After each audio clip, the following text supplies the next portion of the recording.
Hey there, my name is Jason. I'm a registered polysomnographic technologist. We are now on my forum, freecpapadvice.com/forum. And what I wanted to show you is this person's titration of Bilevel. So this is kind of geared more towards, it's geared towards everyone.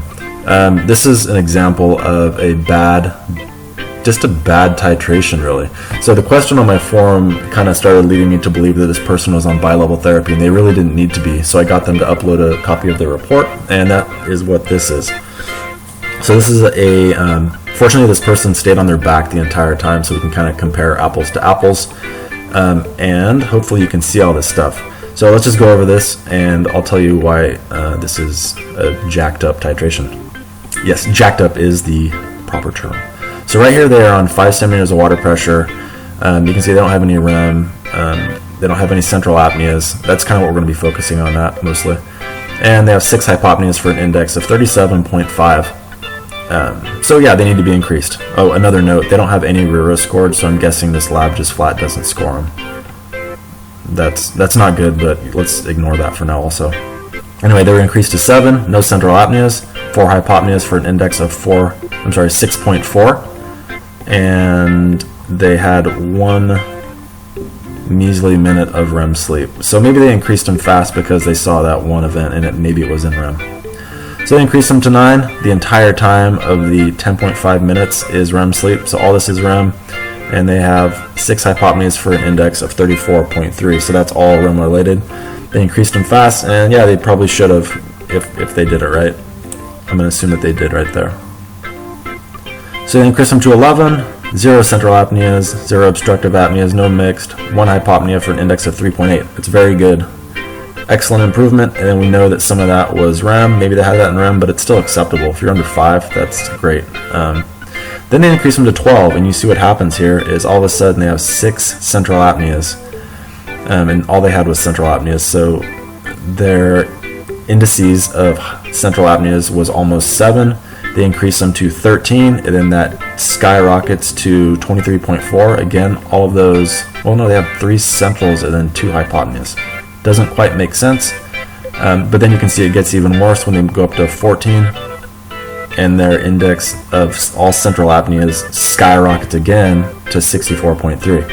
So you can see the tipping point seems to be 11, and that is what I would recommend this person should be on, is 11 centimeters of water pressure. Because looking at the tech notes, there's really no reason to change them other than way down here where they say they're central apneas.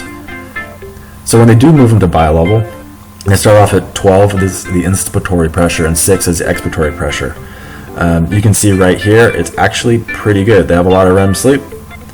The index is 2.2. They could probably just sit there all day and be a happy camper, except they had some of these hypopneas over here, which gives them this index of 11. Oh, what to do, right?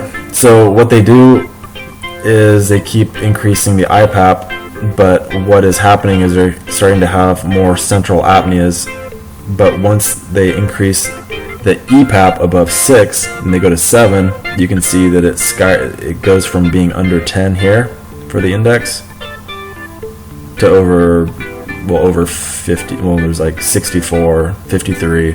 So it really falls apart once they increase the EPAP.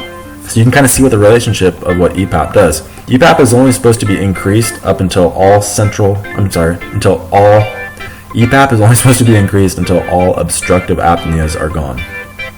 I see this little random one here, kind of not buying it, but again, I haven't seen the report, the raw data, so I can't really speak to that. But what I can speak to is 11 looked pretty dang good, and they only left them there for under 16 minutes. So what's happening is they're kind of increasing them too fast for one. And then the Bilevel titration was done, in my opinion, not real well, because you really shouldn't be increasing the EPAP when the obstructive apneas are already controlled right here. In fact, they're even saying that there's 1 central apnea and 2 here. So why you don't want to increase it? You don't want to increase the EPAP at that point.